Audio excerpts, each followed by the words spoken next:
and Colón is a place in which I recruited 90% of the gangs into the prevention program. So it went down to 29 murders. And the figure went down to 10.5 murders per 100,000 inhabitants. So it went down from 22 murders per 100,000 inhabitants down to 10 in 1 year. Percent-wise, it went down 54%, the murder rate. Yet,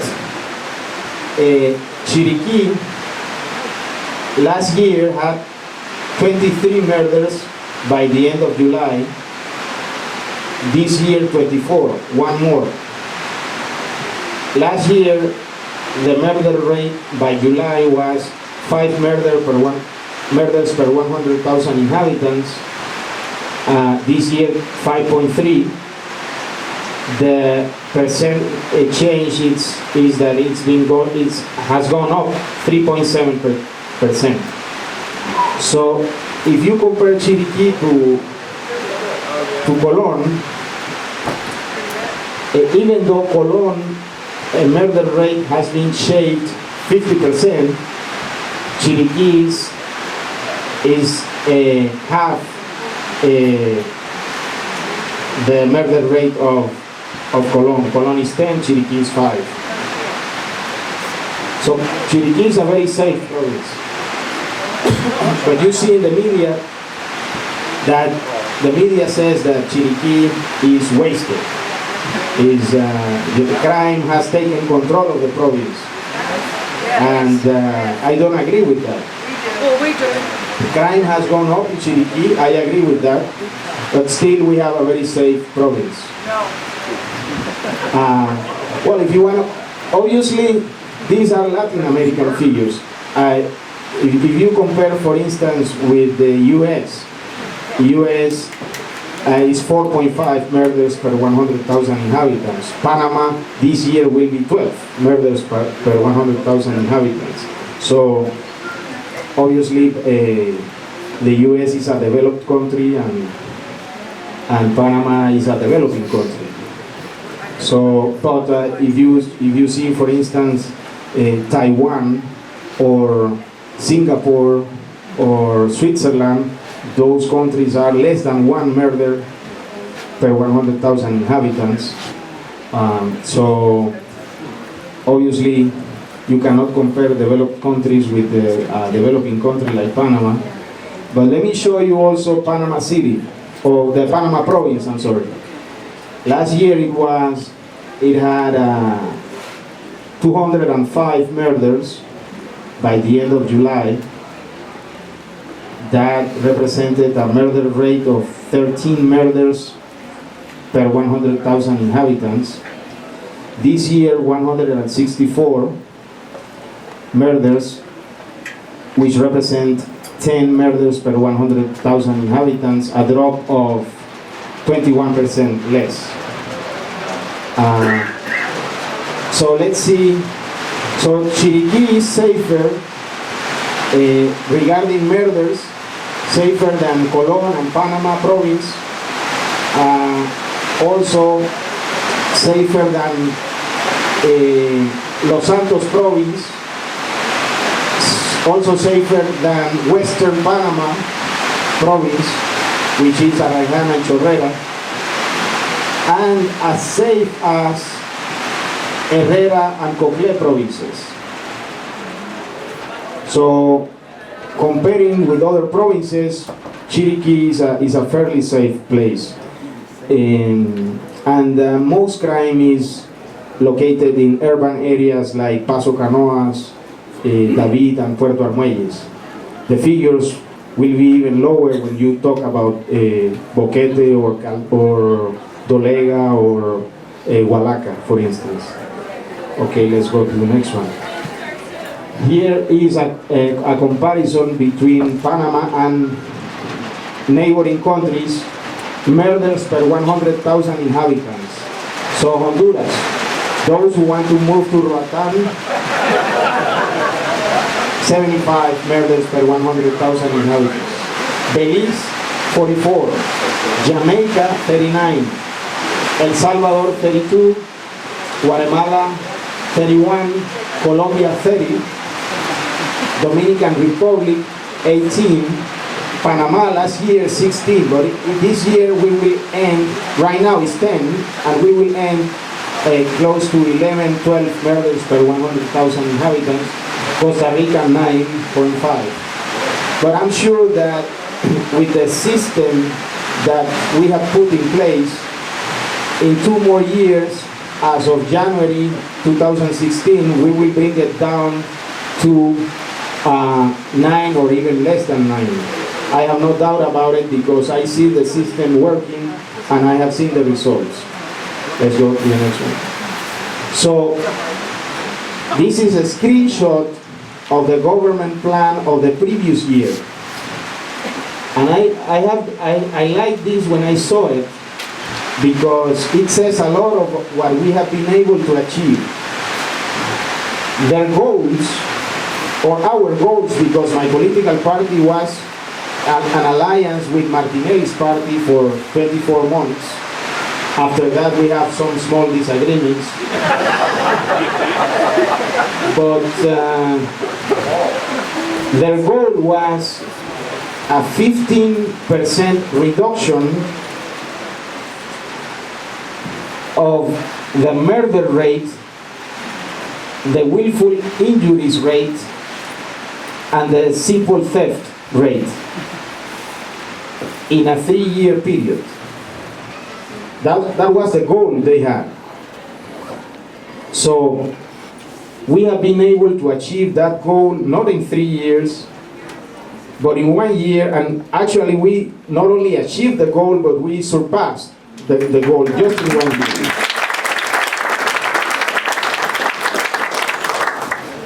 Because murder rate has gone down not 15%, but 20%. And not in 3 years, but in 1 year. So I think that, and also willful injuries, you saw that we shaved the statistics in 50% in 1 year. Their goal was 15% in 3 years. So that says a lot about the results that we have been able to achieve. Let's see the next one. This is a women murdered by spouse or partner. Also, in 2009, 54, 2010, 72, 2011, 46, 2012, 53, 2013, 50, 2014, 40, and 2015, 21. But if you see the newspapers, if you read the newspapers, the perception that they portray is that murder of women have gone up, and is not the statistical reality that we see.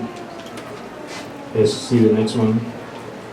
This is perception, but there are 2 questions that are asked to try to find out how safe people feel and how many crimes have not been reported. Because that's something you cannot measure. You can measure those crimes that have been reported statistically, but the crimes that have not been reported you cannot measure by statistics but by surveys. So the first question that is usually asked every 2 years by the Chamber of Commerce of Panama is, do you feel safe or unsafe? 80% of Panamanians said they feel unsafe. 20% said they feel safe. And the next slide you will see the next question, which is, have you been the victim of a crime in the last 12 months? Can you go to the next one? And Panama, 8 out of 10 sorry, 8 out of 100 said that they were the victims of a crime in the last 12 months. So that'll give you tools to determine how many crimes are reported and how many crimes are not reported. But the figures are not so bad if you compare to other countries such as Ecuador or Dominican Republic or El Salvador, Honduras, Nicaragua, etc. Okay, let's see what else we have here. This is something that we have been working very hard.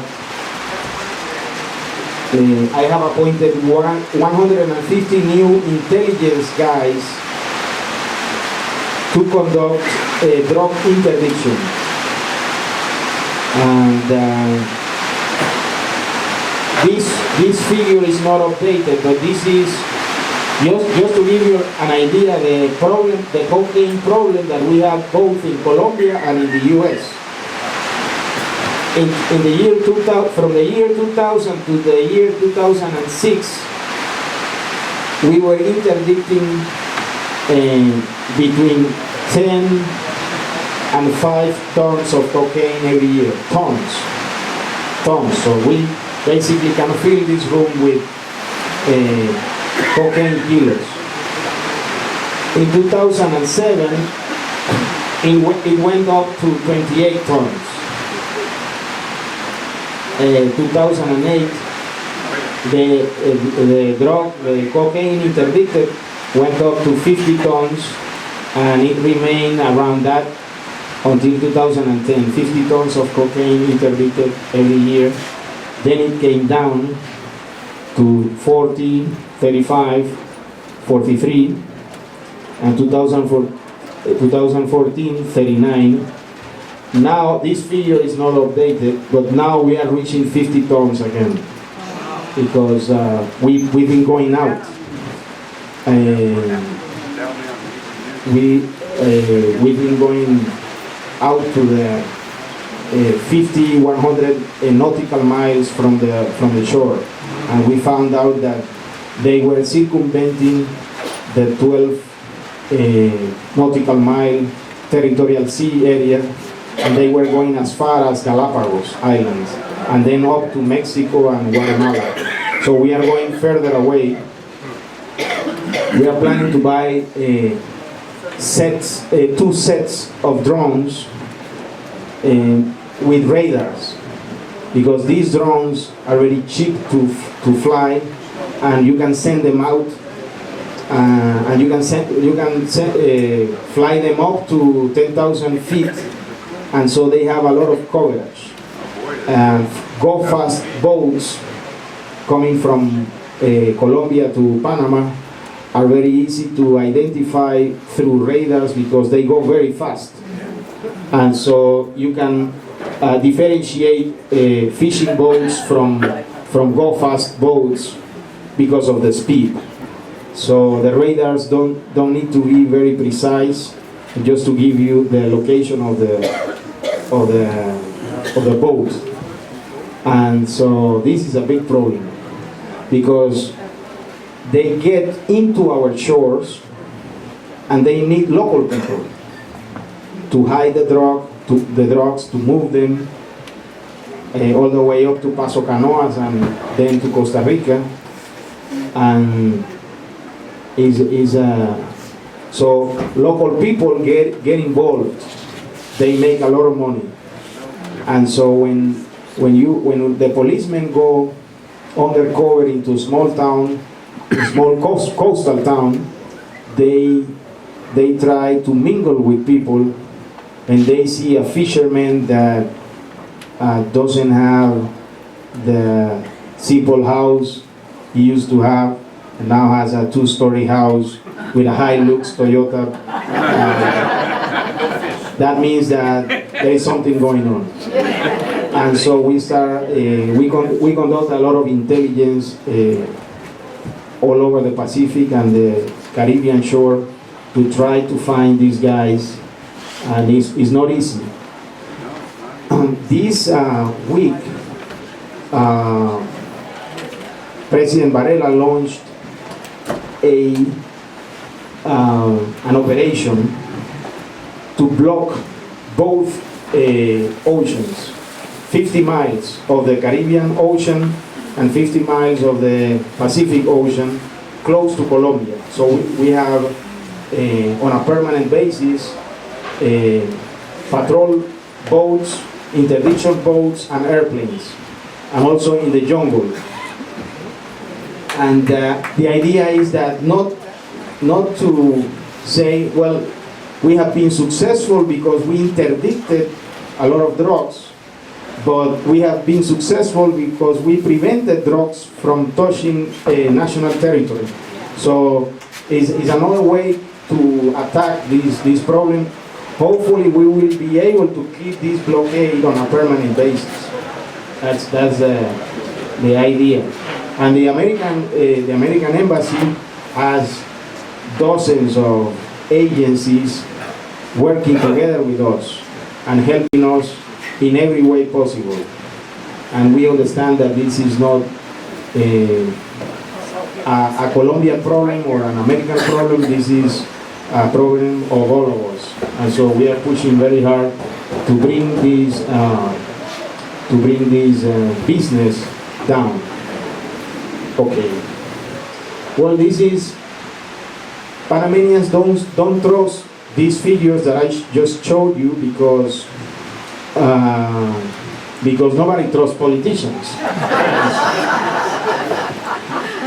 So these are independent journalists who have criticized government policies or government figures in the past.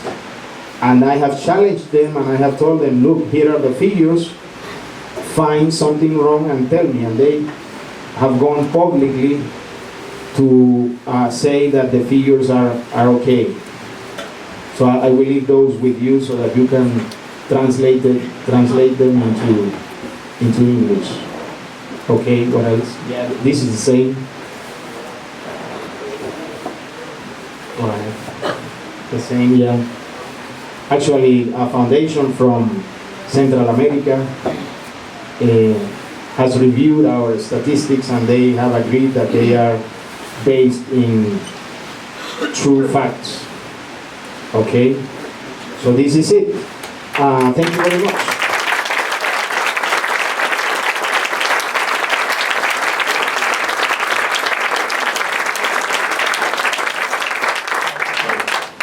You have applauded me so much that I'm planning to run for office. Yeah. All right. Okay. You had a question there. Yes. Yes, I have a question. Of course, what you've shown us is very important, and we're very happy to hear that murder's gone down, that drug intervention has gone down, that you have to reduce the drug importation and also domestic violence.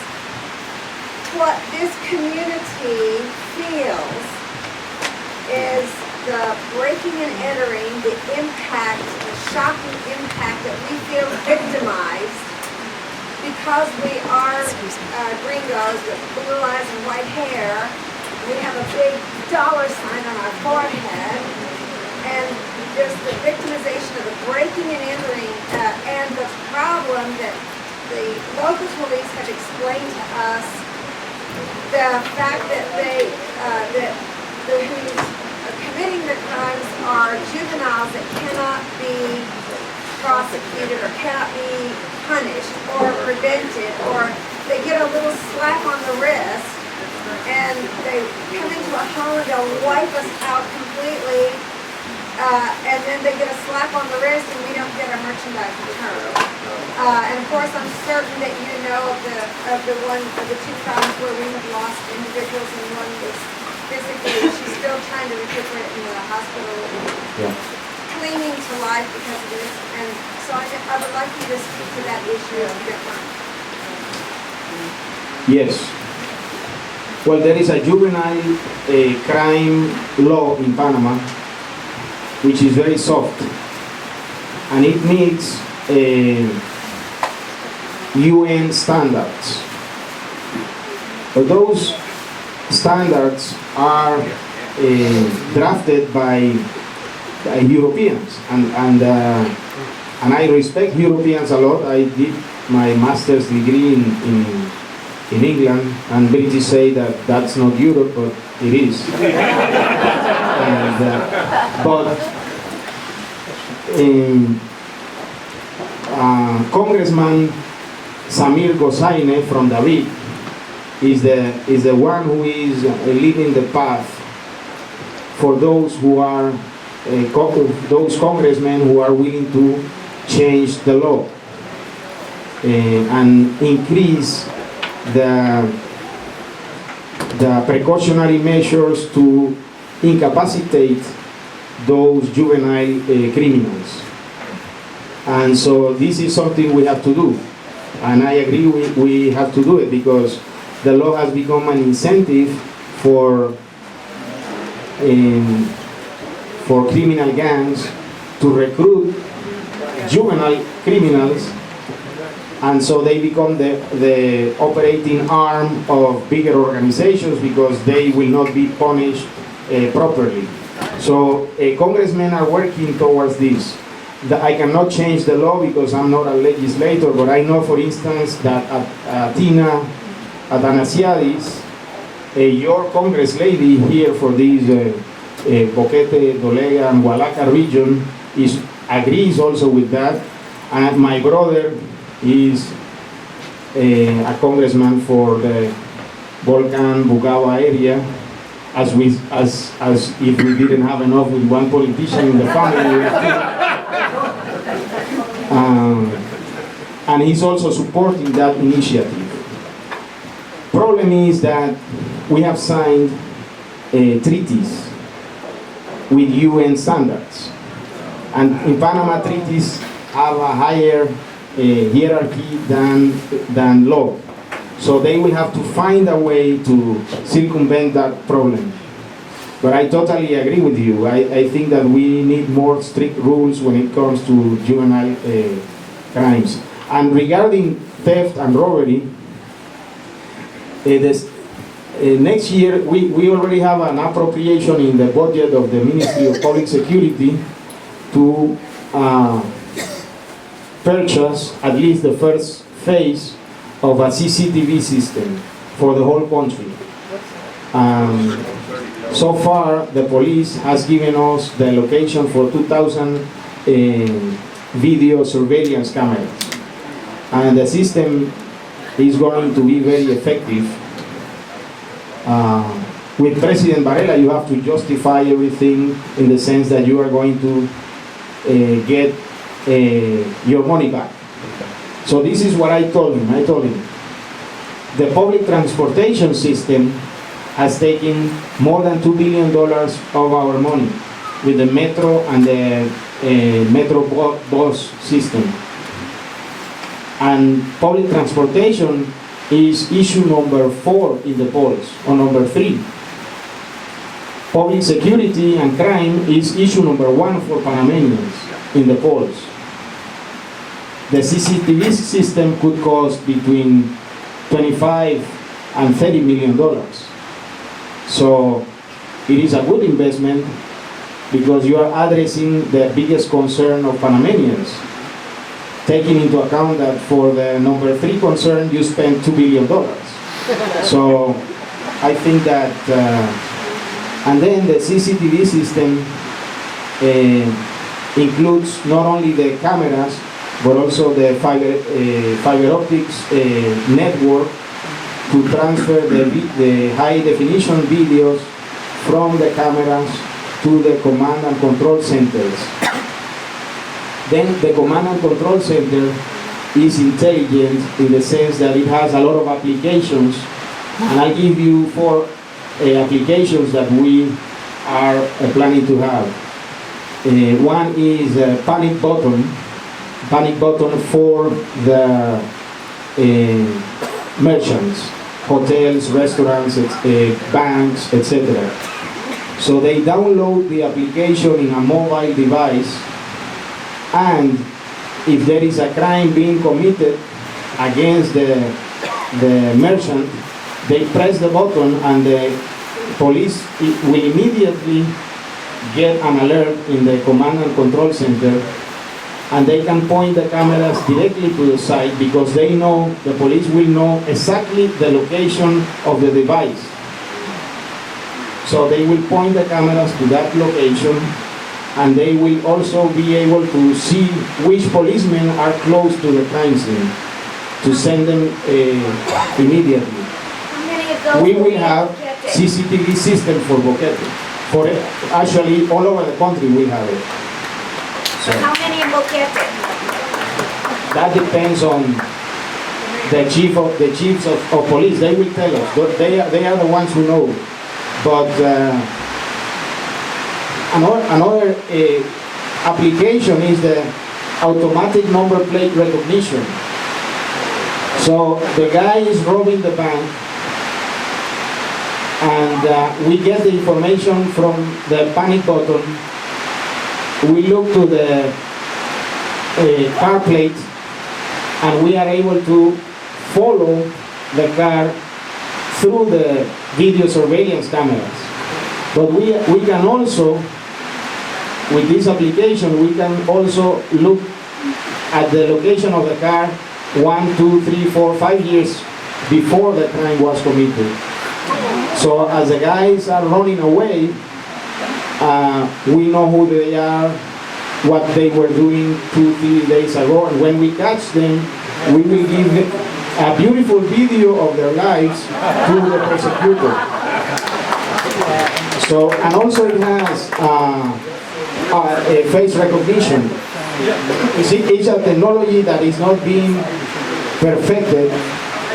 It brings a lot of false positives, but we have it in the Tocumen airport, and since it was installed, we have been able to catch more than 150 criminals. So it will have face recognition, and what else? It will have, there are so many things that you can put on the system, but we'll have a shot spotter, which is somebody shoots a gun close enough to the video cameras or to the sensors of the video camera. Policemen will get a warning in the command and control center, but they will also know the location of the shot and probably which caliber of gun was shot. So we are that's going to help a lot with the theft, robbery, which is a headache right now. Yes, sir. Yes, sir. I have a neighbor who was robbed. His wife's iPhone was stolen. The thief took it to David down to Pedregal and took a selfie, took a picture of his mother on the front porch, took a picture of his daughter laying in the bed. He came to the police in Boquete. They were told he had to report it in David, but they wouldn't take the report here. He went to David, gave them all the information, including a GPS point where the camera was when the man was taking the picture. He hasn't been arrested. He's in his 30s. Nothing's been done. The camera system is great, but it has to be followed up on. Somebody has to do something. We have to increase the quality of service of the police, and also increase the quality of the service of the prosecutors. I think that let me tell you a story, and this is a story I always tell to the chiefs of police. I went to the Boulevard Balboa in Panama City for lunch, as all litigation lawyers do, and so I go out of court at midday, order my lunch, and I park my car at Cinta Costera, the coastal ribbon. Cross the street, have lunch, 1 hour, come back to go back to the courthouse. When I get back, I was using a pickup truck of my brother because my car was at the repair shop. They broke the window and stole my laptop. So I was not Minister of Security back then, just a lawyer. But I went to the police at the coastal ribbon and they told me, no, we are only taking care of the infrastructure. We are not taking care of people. I said, well, because we are institutional protection service, we are not policemen. So I said, well, where can I find policemen? And he said, well, usually close to the park, there are two guys walking. So I go to those guys and they said, it is out of my jurisdiction. So I have to go to San Felipe, Santana. There is a headquarters there. I sit there and let me tell you, I was in 2002, I was Deputy Minister of Security. And in 2003 and 4, I was, 2002 and 2003, I was head of the Judicial Investigation Directorate of the government. So these guys, they know me. And so I sit there for 5 minutes and they say, what's your problem? And I say, well, my laptop, they stole it. I said, well, you have to go somewhere else. So I go somewhere else in Ancon to file my report, and the lady told me, I know you, you work here. And I said, yes. So, and she said, let me give you a practical advice. It will take you too long to file your report. If you go to Caledonia, very poor neighborhood, there is an alley, and there they sell the laptops. So go there and buy it back. So I rushed to the alley in Caledonia. And I knocked the window of a guy there in a car, parked, but with the air conditioning on. And I said, I'm looking for a Toshiba laptop. And he said, let me check. He walked to a house and he said, they sold it an hour ago. So I understand what you feel. I have been a lawyer 25 years and I have to deal with the prosecutors, with the bureaucrats, and we have to do something about it. My plan is to reduce the amount of what they call franquicia. Too many days of franquicia. Sometimes it is 8 by 8. So you work 8 days, you get 8 days free, off, yes. So that means you work 6 months. I think it should be more than that. That's something that we have to address slowly, but we have to address that. Also, how do you deal with the citizens who are filing a complaint? The quality of the service should also improve. Also, we have too many how do you say that in English? Administrative personnel who have policeman training. No, those guys who have policeman training should go to the street. If you need to do some secretarial work, hire a secretary. And we did that in David. In David, we pulled 50 from the desks and sent them to the streets. So that's the idea. And I understand your frustration, but it's a 30,000 civil servants and policemen, $750 million budget a year, and it's not easy. We have to. It's a slow process. Yes. You said that you were in favor of lifting the moratorium on the importation of guns. When may we expect that importation moratorium will be lifted? January. January is What year? the president. 2016. Well, that's a good question when you live in Panama.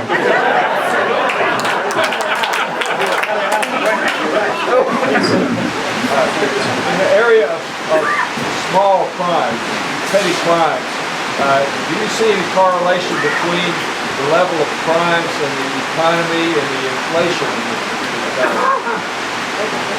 Well, what we are taught in the university when we study criminology is that when salaries go up, crime rates increase. It sounds contradictory, but that's a reality. When unemployment levels go down, crime rates tend to go up. One of the reasons is that when you have more money, you can do more crazy stuff. And criminals will sell more drugs because there will be new markets, because there will be more affluent people. So that's a correlation that we have seen. Crime, the country has been growing an average of 8% for 10 years, and in those 10 years, crime rates have gone up. Unemployment has gone down from 10 to 5%. At the same time, crime rates have gone up. You have a question? I think it sounds good now, since you said your correlation between higher salaries and higher crime. My question has been, is there a plan to increase salaries and bring police officers? Sorry, can you repeat? So, do you foresee an increase, or is there a plan to increase salaries, remuneration of police officers, qualification of good police officers? We see the economy landing right now. So the rate of growth of the economy was 10% a couple of years ago. It came down to 8. Now it is 6. This year it will be 6%. Next year will be 6%. So we have to, from the security point of view, we have to prepare for that. We will have probably more unemployment in the coming years, and this is why we are doing several things. For instance, we will continue the growth of the police, but at a slower pace. And just to give you an idea, in Central America, the UN says, when I say the UN, I mean the Europeans, they say 3 policemen per 1,000 inhabitants. That's the reasonable rate or recommendable rate. In Central America, most countries have 1.5 to 2.5 policemen per 1,000 inhabitants, except Costa Rica. Costa Rica has 3 policemen per 1,000 inhabitants, so they hit the right ratio. Panama has 6. Panama has 6 policemen per 1,000 inhabitants. So we are spending a lot of money, and we need to see more results from the police. So instead of increasing the number of policemen, we have to use the policemen we have in a more efficient fashion. That's what I would say about that. Yes, sir. Is it also your opinion that the gun permit process should be shortened? Sorry, can you repeat? Is it your opinion that the gun permit process will be shortened? Is that correct? Yes. Well, there is an importation permit, and there is a permit to use a gun as an individual. I suppose that you are referring to the second one, right? Yes. Yeah, well, right now, the system right now is very easy because you go to the gun shop and you need to go to a psychologist to get some sort of certificate, and then you get your criminal record, And with those two basically, and sorry? Drug test, also a drug test. And you get it. My plan is to change that. And so there will be a form that should be completed like a sworn affidavit with a lot of information and a lot of questions. As I said, if you conduct a very thorough background check, you will prevent a lot of gun violence. So we will also do a psychological test, a very thorough, meticulous psychological test that will be standard and will allow us to determine whether an individual is or could be violent.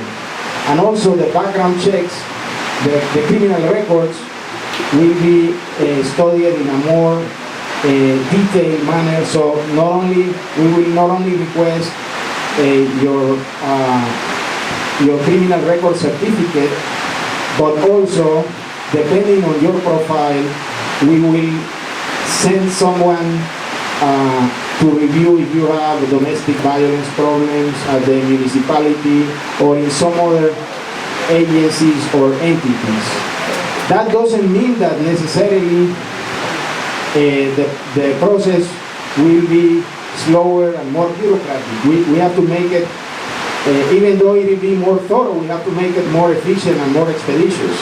If my neighbor has been waiting over 13 months for an answer on his application, is something going wrong? See, well, we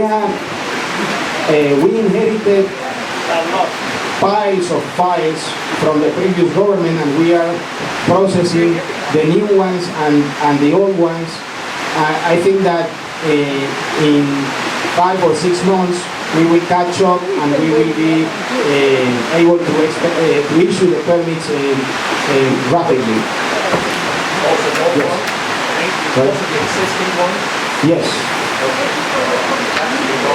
How can we reach you? Do you have an email address?